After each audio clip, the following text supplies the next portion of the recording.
suis François Macarez, je suis directeur général de Diverchim. Donc Diverchim, c'est une CDMO. Alors je vais utiliser beaucoup d'acronymes comme ça et de mots que vous n'allez pas forcément connaître ou avec lesquels vous n'êtes pas forcément familier. Donc vous m'interrompez parce qu'on a un peu tendance dans ce milieu à utiliser ce genre d'acronymes. Donc l'idée, c'est de vous montrer, je pense que vous venez ici pour découvrir un peu ce que peut apporter la chimie et vers quel type de secteur la chimie peut vous faire évoluer. La production des médicaments, c'en est un. Alors, je me suis permis, sachant que vous n'êtes peut-être pas tout à fait au fait des étapes qui vont mener à la commercialisation d'un médicament, je me suis permis de rappeler quelques éléments pour vous dire que le développement d'un médicament, entre le moment où on commence à avoir une idée, le dépôt d'un brevet, les études précliniques, ensuite le développement clinique, je vais y revenir, l'enregistrement, c'est-à-dire les travaux qu'on est obligé de faire auprès des autorités pour avoir l'autorisation de commercialiser le produit, et la commercialisation, il peut se passer entre 12 et 15 ans. Donc on n'est pas du tout dans l'immédiateté, mais en même temps c'est pas plus mal parce que c'est quand même des produits que l'on va utiliser pour se soigner. Alors, un petit rappel également, qu'est-ce qu'on appelle le développement clinique d'un médicament? Donc au tout départ, là vous reconnaissez certaines phases qui sont décrites ici. Au départ, il y a de la recherche fondamentale. Ensuite, il y a des phases précliniques, donc on va tester les molécules sur les animaux pour déterminer des seuils de toxicité, pour déterminer aussi les premiers bénéfices. Et ensuite, on va passer sur des tests chez l'homme. Donc les tests chez l'homme, ils vont avoir lieu en plusieurs étapes qui sont de la phase 1, donc sur un nombre assez petit de volontaires. Et ensuite, on va tester le produit sur les malades pour voir si la molécule qu'on a développée, le médicament, a un effet thérapeutique ou pas. Donc tout ça, c'est une progression. On passe de tout petits volumes, d'un tout petit nombre de patients, jusqu'à augmenter petit à petit, de manière à avoir des données statistiques irréfutables sur la possibilité d'un médicament d'apporter une réponse thérapeutique. Une fois que l'ensemble de ces travaux a été effectué, on va enfin pouvoir faire une demande d'autorisation de mise sur le marché et, si tout se passe bien, commercialiser le produit. Alors, pourquoi je vous parle de ça? C'est parce que nous, notre métier, nous, où on intervient là-dedans chez Diverchim, on va intervenir en fait tout au long de la chaîne de valeur. Depuis le moment où, depuis les phases précliniques, donc en fabriquant les premiers grammes ou les premiers milligrammes de matière qui vont être testés chez l'animal, et ensuite on va faire des montées en échelle pour produire un petit peu plus, on va passer à l'échelle du gramme, à l'échelle du kilo, etc., pour enfin peut-être arriver jusqu'à des quantités tout à fait significatives de principes actifs. Donc encore une fois, pour que vous ayez une idée des délais, ça va être pour la sortie d'un médicament, entre l'idée, le brevet et la commercialisation, il va se passer entre 12 et 15 ans. C'est ça qu'il faut avoir à l'esprit. C'est très important de l'avoir à l'esprit. Pourquoi? Parce que, et c'est une des raisons pour lesquelles j'aime bien ce métier, c'est parce qu'en fait, nos clients, finalement, ce n'est pas des clients. Ça devient quasiment des membres de notre famille. On passe des années et des années avec eux. Et c'est vraiment une relation de partenariat qu'on développe avec eux, puisqu'on est dans le développement avec eux et on subit les problèmes qu'ils ont. Et tout ça, c'est une vraie relation de partenariat.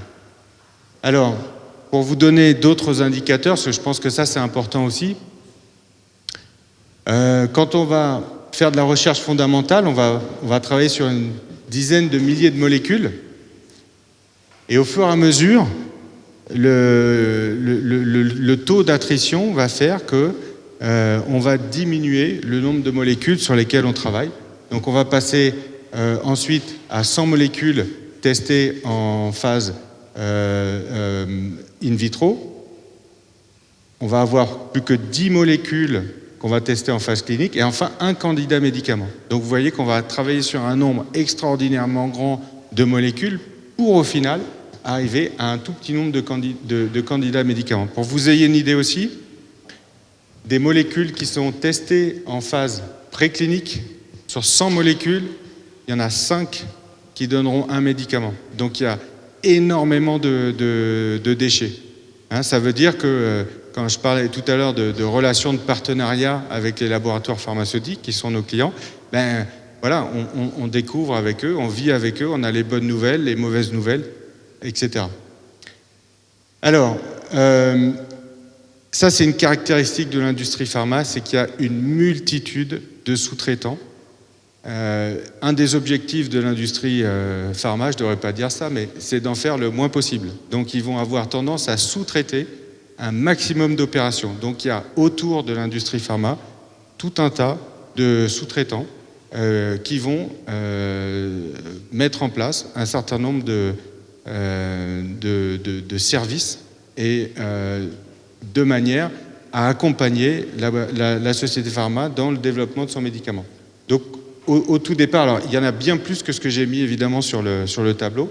Là, je me suis un peu restreint quand même à l'activité qui est liée au développement chimique. Donc, ce qu'on appelle les CRO, Contract Research Organization, ça c'est des sociétés qui vont développer, qui vont faire ce qu'on appelle du drug discovery, donc ils vont aller chercher très très loin en amont, essayer d'identifier des molécules et fabriquer les premières centaines de milligrammes de produits pour pouvoir faire des tests in vitro, voire animaux. Ensuite viennent les CDMO, donc comme Diverchim, la société que je représente aujourd'hui. Et une CDMO, le but c'est de prendre le travail qui a été fait au niveau de la CRO, c'est-à-dire de prendre le développement chimique de la molécule là où il s'est arrêté au niveau de la CRO et de le monter en échelle et de le rendre GMP, c'est-à-dire de le fabriquer selon les bonnes pratiques de fabrication. Alors évidemment, pendant tout ce temps-là, on vend un certain nombre de services, mais j'y reviendrai tout à l'heure. Alors, nous, on est une CDMO, ce qu'on appelle drug substance, c'est-à-dire qu'on fabrique uniquement la molécule, le principe actif. Il y a aussi les CDMO qui font le produit fini. Généralement, c'est des CDMO différentes. Il y a quelques CDMO qui font les deux, mais généralement, c'est quand même assez cloisonné. Et il y a aussi toutes les CRO qui sont extrêmement importantes aussi, qui vont, elles, mettre en place les essais, aussi bien sur les animaux que chez l'homme, et qui ont le but de démontrer l'efficacité du produit. Donc ça, c'est important parce que il faut avoir ces termes à l'esprit, parce que je vais avoir tendance à les utiliser, et c'est vraiment le monde de la chimie autour de la création de nouveaux médicaments. Donc ce qui est important ici de retenir, c'est qu'il y a un énorme taux d'attrition, c'est-à-dire qu'on teste beaucoup de molécules pour au final très peu de médicaments, pour des tas de raisons. Ça peut être des raisons d'efficacité, mais ça peut être des raisons de toxicité, de biodisponibilité du produit. Il y a tout un tas de raisons qui fait que le produit va s'arrêter en chemin. Ce qui prouve aussi que, en fait, il y a très peu de sociétés qui sont finalement capables de mener le développement d'un médicament, parce que une étude de phase 3, c'est plusieurs dizaines de millions d'euros. Alors, oui, alors j'ai oublié effectivement des prestataires de services qui sont très importants. Il y a énormément de consultants qui vont accompagner le laboratoire dans le développement du médicament. Bon, j'ai été un petit peu long, mais l'idée c'était de planter le décor pour vous expliquer le métier dans lequel on travaille et quels sont un peu les pas de temps. Alors, nous, Diverchim, on est Donc maintenant, ces termes sont familiers pour vous. On est une small molecule drug substance CDMO. Ça veut dire qu'on fait que du drug substance, c'est-à-dire que du principe actif, on ne fait pas de produit fini. Et on fait de la small molecule, c'est-à-dire qu'on fait de la chimie. Et uniquement de la chimie. Il y a des principes actifs qui sont issus d'autres.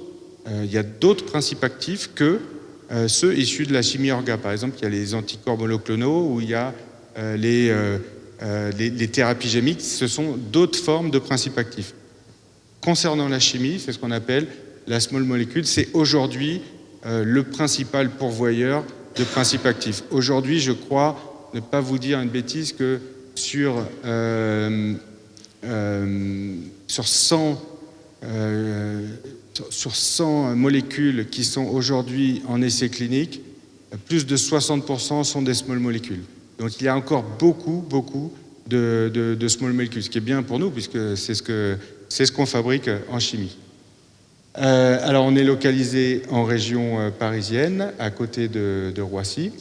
On a 20 ans d'existence. Cette année, on va fêter nos 25 ans cette année. Et je ne sais pas si vous vous souvenez, mais dans mon schéma, il y avait à un moment donné mention d'un type de société qu'on appelle des CRO. Et au début, Diverchim, c'était une CRO, c'est-à-dire qu'elle était très en amont du développement, vraiment au tout début du développement des molécules. Et au fur et à mesure, on a changé notre business model pour nous rapprocher des phases plus proches de la commercialisation. Et on est devenu, en 2015, avec l'acquisition d'un statut GMP, on est devenu une véritable CDMO. Alors, quelques informations sur notre société. C'est encore une société qui est à taille humaine. On est une 60aine de collaborateurs, une 30aine de clients actifs. On a été fondé en 2000, ça je vous l'ai déjà dit. Et on a un seul site qui est en fait, on pourrait dire, un gros labo R&D, un gros labo de chimie, dans lequel, qui est divisé lui-même en plusieurs zones. Donc une zone de R&D où on fait du développement chimique et d'autres zones de production où on va produire donc du gramme à la dizaine de kilos. On fait un petit peu moins de 10 millions d'euros de chiffre d'affaires avec un objectif de l'atteindre assez rapidement et 60% de nos ventes se font à l'étranger. Alors là, on va rentrer vraiment dans le cœur de notre métier. Qu'est-ce qu'on vend comme prestation ? Eh bien, on va vendre du développement de procédés, d'accord ? Vous vous souvenez les phases que j'ai mentionnées tout à l'heure, préclinique, phase 1, phase 2, phase 3, commercialisation. On va vendre des services qui vont correspondre aux besoins de l'entreprise en fonction de la phase où se trouve son candidat médicament. Donc, on va vendre du développement de procédés, de l'optimisation de process, de la validation de process. On va évidemment faire tout le développement analytique lié au développement de ces nouvelles entités chimiques. Et ensuite, on va proposer de la fabrication. Donc, de la fabrication de quelques grammes à plusieurs dizaines de kilos de principes actifs pour des besoins soit d'études cliniques, soit de commercialisation. Donc ça, c'est une offre assez classique dans le domaine des CDMO, drogues substances. On vend depuis les premières étapes du développement d'un procédé jusqu'à la fabrication du principe actif. Alors, je vais passer la parole à Irène, juste pour introduire cette année, Diverchim. Donc, comme une partie de notre métier, c'est de mettre au point, de faire du développement de procédés. On a trouvé intéressant de s'associer avec Innoverda qui a développé une expertise dans le domaine de l'électrochimie, ce qui nous donne à nous une corde supplémentaire à notre arc technologique, puisqu'on va pouvoir, grâce à l'électrochimie, pouvoir proposer à nos clients d'autres types de procédés, un petit peu plus verts, plus performants, qui font intervenir l'électrochimie. Donc je vais laisser la parole à Irène pour cette partie. Merci François. Voilà, donc Innoverda est spécialisé dans le développement des procédés qui utilisent l'énergie électrique. pourquoi ça peut être intéressant? En fait, si on regarde comment aujourd'hui les productions en grande quantité se font, on voit que souvent on a quand même une empreinte CO2 relativement élevée. On utilise des ressources qui peuvent être rares. On utilise des fois, parce qu'il faut des réactifs toxiques corrosifs pour activer les molécules pour réagir ensemble. Et il y a beaucoup de productions qui sont sous-traitées en Chine et en Inde parce qu'aujourd'hui, on ne pourrait pas faire ce type de production en Europe. Donc, une approche pourrait être d'essayer de remplacer certains réactifs ou certaines manières de produire par d'autres technologies. Donc, il y a la photochimie, mais il y a aussi la possibilité d'utiliser l'énergie électrique. Donc, comme aujourd'hui, dans l'industrie de l'automobile, vous savez que les batteries sont devenues très puissantes, donc on peut utiliser des voitures électriques au lieu de brûler l'essence.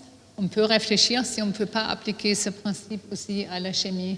Donc, ce sera une électrification de chimie avec donc l'objectif de diminuer l'empreinte CO2 et de pouvoir faire des productions en Europe.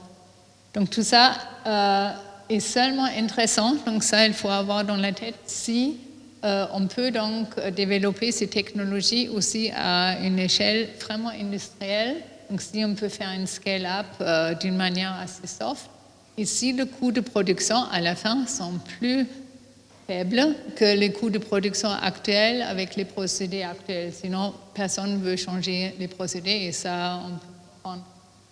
Donc, on sait que l'énergie électrique, ça marche avec des électrons et il y a pas mal de réactions où on fait juste un transfert des électrons. Et les électrons, donc ça c'est le courant électrique, il est d'une manière générale moins cher que le réactif chimique. Donc ça c'est un peu l'idée derrière.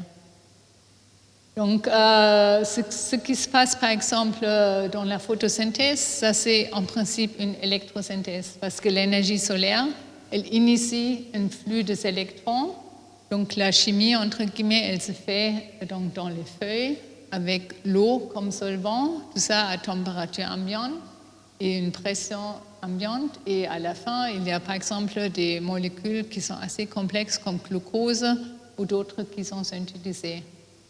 Et donc ça, on essaie de refaire avec d'initier des réactions chimiques en utilisant le pouvoir de l'énergie électrique. Donc, il faut avoir dans la tête que pour l'électrosynthèse, il faut donc des électrodes, donc une anode et une cathode. Il faut appliquer un potentiel, donc ça vous connaissez des batteries que vous utilisez, ça peut être 3 volts, 9 volts ou plus cher, pour qu'un courant puisse être appliqué entre les électrodes pour faire donc des oxydations ou des réductions, comme ici dans cet exemple-là. Donc, ici, il y a un petit film qui montre comment ça marche, l'électrosynthèse dans un exemple assez facile. Donc là, on a donc une électrosynthèse en flux. On commence donc avec un produit qui est jaune, donc une solution jaune, qui passe par une cellule électrique. Et on applique donc à cette cellule électrique un certain potentiel. Donc ça, c'est un précurseur d'un colorant. Et dans cette cellule électrique, on fait une oxydation. Et ça fait qu'on produit un colorant bleu, donc qui est classiquement utilisé, par exemple, pour les jeans. Ensuite, cette solution bleue, elle tombe dans un récipient dans lequel il y a une deuxième étape qui a lieu. Donc ça, c'est une synthèse en flux où il y a 2 étapes qui sont faites ensemble, où donc le produit bleu réagit avec un autre produit pour donner un produit rouge. Donc ça, c'est donc une synthèse en 2 étapes d'un produit rouge dans ces cas-là. Donc c'est un exemple simple, mais on peut donc utiliser ce type de technologie pour produire aussi des molécules qui sont plus complexes. Donc, si on donne des exemples d'applications, on travaille actuellement sur un projet sur la production d'un antibiotique qui actuellement produit 35 tonnes de déchets par tonne de produit. Si on arrive à faire cette production par voie électrosynthèse, on a calculé qu'on peut réduire donc la production de déchets d'une manière très significative et l'empreinte carbone diminue de 60 à 80 tonnes à peu près seulement 3 tonnes. Donc comment ça marche pour proposer ces services-là? Parce que d'une manière générale, la plupart des sociétés, ils ne connaissent pas aujourd'hui l'électrosynthèse ni l'électrodialyse, qui est une autre technique qu'on propose aussi. Donc pour encourager nos clients de tester quelque chose, on propose une étude de faisabilité à petite échelle. Donc ça peut être juste 3 jours, des fois c'est 2 semaines. Et souvent, donc, pour une question bien définie, on peut savoir, après ces temps court, s'il y a une touche, donc si ça vaut le coup de continuer et d'investir de l'argent, ou si finalement les méthodes classiques sont tout simplement mieux que cette nouvelle technologie. Dans ces cas-là, on s'arrête là. Si ça paraît intéressant, on propose donc une deuxième étude qui peut durer entre 2 semaines et 2 mois. Et là, on sait déjà à peu près qu'est-ce qu'on va avoir comme rendement final, qu'est-ce qu'on peut apporter comme amélioration, qu'est-ce qu'on peut éventuellement économiser si on utilise ces technologies. Et pour certains clients, donc, on fait aussi dans nos locaux la production jusqu'à l'échelle de vingtaine de kilogrammes. Maintenant, avec l'acquisition de Innoverda par Diverchim, il y a la perspective d'aller plus loin, de produire des médicaments avec ces technologies, parce qu'il y a la possibilité de faire le scale-up et de produire dans des critères de qualité GMP qui sont donc nécessaires pour produire des produits actifs. Donc, je vous montre juste quelques équipements. Donc, à gauche, vous voyez un système de screening, donc avec une petite carrousel. Et on utilise donc des petites électrodes qui sont ici en bas. On utilise plein de différents matériaux, ça peut être des métaux, mais aussi des matériaux qui sont basés sur du carbone, le graphite ou autre. Dès que ici, avec cet équipement, on trouve des pistes qui paraissent intéressantes, on passe rapidement en flux parce que pour l'électrosynthèse, c'est la production en flux qui sera la plus prometteure et la moins chère. Donc c'est à droite différentes cellules de flux qui permettent de produire à peu près 1 kilogramme par jour.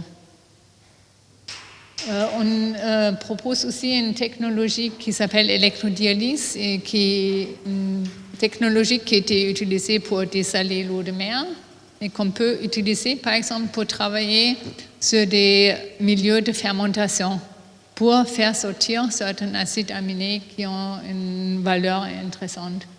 Et là, pareil, on peut commencer avec un screening à toute petite échelle. Donc ça, c'est le petit appareil à gauche. Et si là, on voit que le résultat est satisfaisant, on peut passer à l'échelle de 50 kg d'une manière directe parce que le procédé est directement proportionnel à la surface des membranes.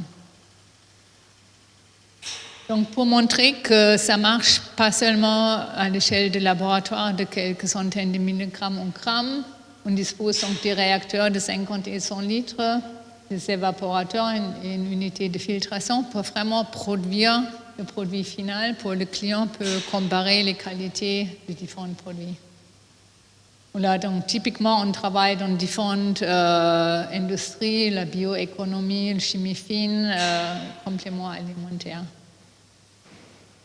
Voilà, donc la suite.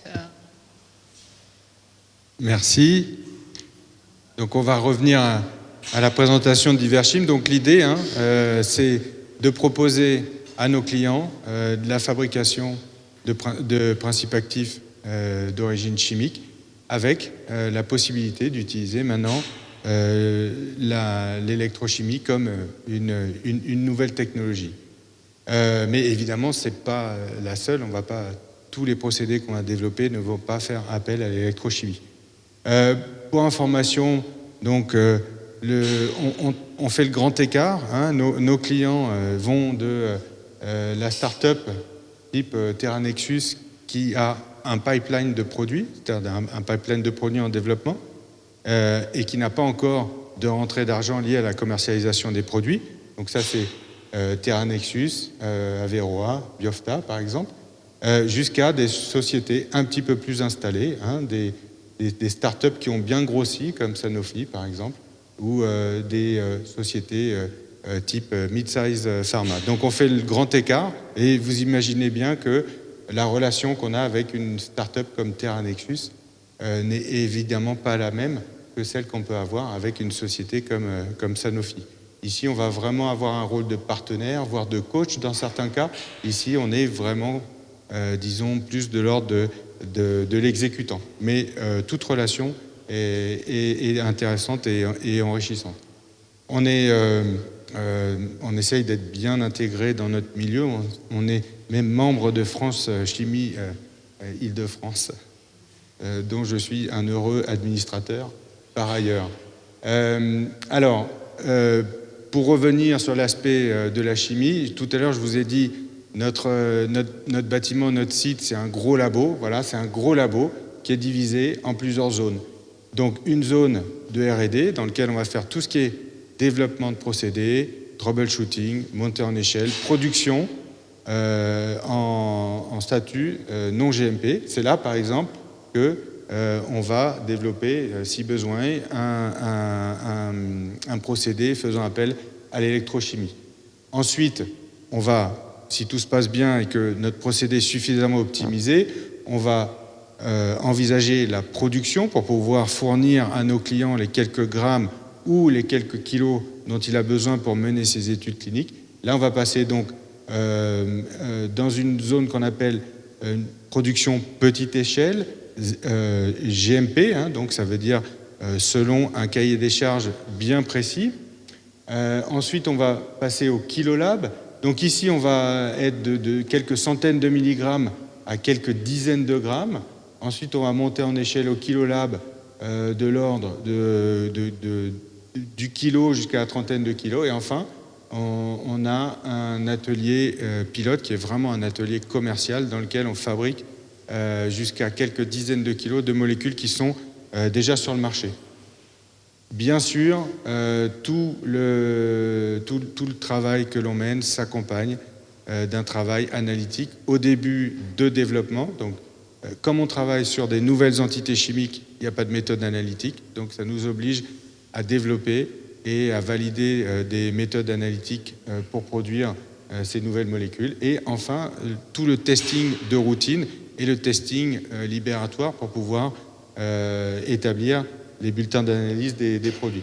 Donc les métiers que l'on a, les chimistes peuvent soit travailler chez nous en R&D sur du développement de procédés, du scale-up, soit en production, donc petite échelle, soit au kilolab, soit sur des lots un petit peu plus conséquents, soit éventuellement pour la chimie analytique au niveau du laboratoire de contrôle qualité.